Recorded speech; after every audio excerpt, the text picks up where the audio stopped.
Alright guys, welcome to the video today. So ever since the June update, I've started my videos with that sentence a lot recently. So really strong classes with good grenades, specifically being Sunsinger, have been nerfed, and that gives me the opportunity to bring up another discussion for you guys, which is regarding button assignments and why you should use them. I'm not affiliated with Scuf. By the way, so I think it's kind of obvious just based off what I'm going to say. You do not need to buy a Scuf for Destiny in order to get the same effects. Not a lot of people realize this. A lot of people play on the default loadout and they're thinking, hey, I want to be able to slide while I'm aiming at the same time, and I want to be able to jump while I'm aiming at the same time, because fast-paced shooters like Call of Duty, Overwatch, Destiny, they've implemented a strong sense of verticality. There's a lot of jumping with primaries, a lot of jumping with shotguns, meleeing to outplay people. Just a lot of times, if you find yourself in the air, you can get an advantage on people. Obviously, I'm not playing great in this game, I'm not gonna lie.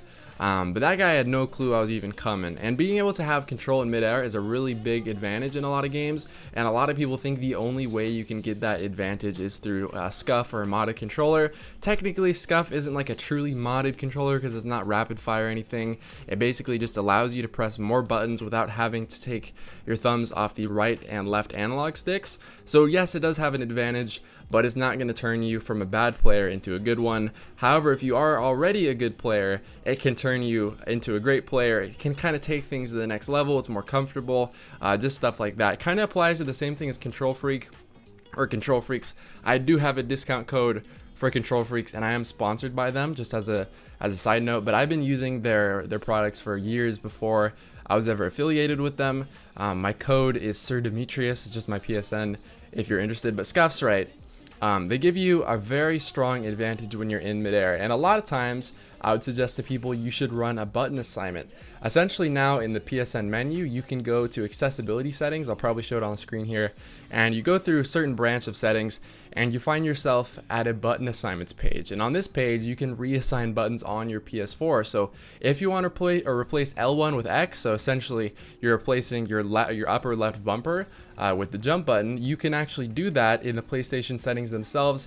So yes, when you're selecting games, essentially it's going to treat the L1 button like it's actually your X button on your console and on your controller. So if you're scrolling around in your PSN menu trying to select stuff, you're still going to have to press L1. It's basically permanently from then on going to be treated as your X button. And then from that point on, a lot of people would bring up the discussion, now, all right, great, now I can jump in midair, but how would I slide?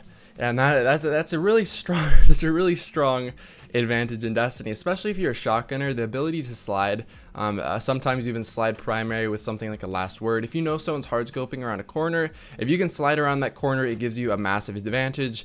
And if you can aim while sliding at the same time, it even stacks on to that advantage and makes it a lot less awkward to pull off. Some people claw, some people don't. Personally, claw hurts my hands, and I've never even really tried to do it seriously. I tried for a few minutes and it just feels extremely awkward, so I abandoned it from that point on. This kind of thing might feel like as awkward as Scuf or as claw did for me, and it might not be for you. But recently, the most popular class, right, Sunsinger, was nerfed, and Sunsingers strongly revolved around their grenades. And the only time I would suggest not applying this button assignment is when someone would play Sunsinger, because essentially what you're doing is you're switching L1 with X, so you can jump with X, with L1, excuse me, and you can play on Puppeteer, which is a setting in the Destiny menu where it allows you to switch circle with R3.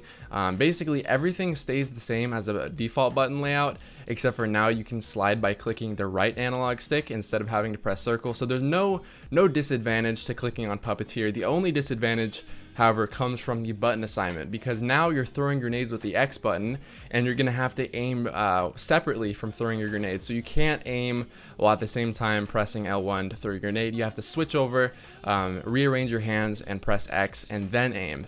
And it was a little bit difficult for people who played Sunsinger. When I played Sunsinger, I absolutely hated this, because previously to Scuf, I used button assignments for a good 3 to 4 months, and the only time I really regretted ever using button assignments was when I was playing Sunsinger. But now, Axion Bolt's Voidwalker is a super strong class, and you don't really have to aim the grenades that much. If they're behind a wall and you throw the grenade in the general direction, it's going to track onto them. Strike grenades, lightning nades also don't really need to be aimed as well. as long as you get it pointed in the right direction, it's going to be fine. So I've just seen a trend where the grenades that are now the most useful, I guess, in Destiny don't really need that precise of aiming. So I wanted to kind of resuggest this topic, or this I guess method. So essentially what you're getting out of this is you can jump with L1, still slide with R3, so you don't have to take any hands off your analog sticks while jumping or sliding. Unfortunately, the only thing you're giving up in this situation is the ability to aim while throwing a grenade. I feel like it's a pretty good trade-off. I don't know if other people would like it, I guess, but I hope you enjoyed the video. I hope you learned something.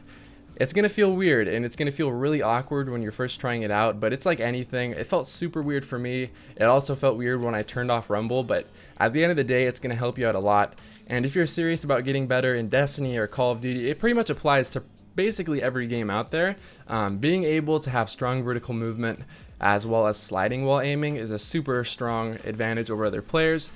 So I hope you enjoyed the video. If you did, then my mission is complete, and I hope to see you guys in my next video. Peace.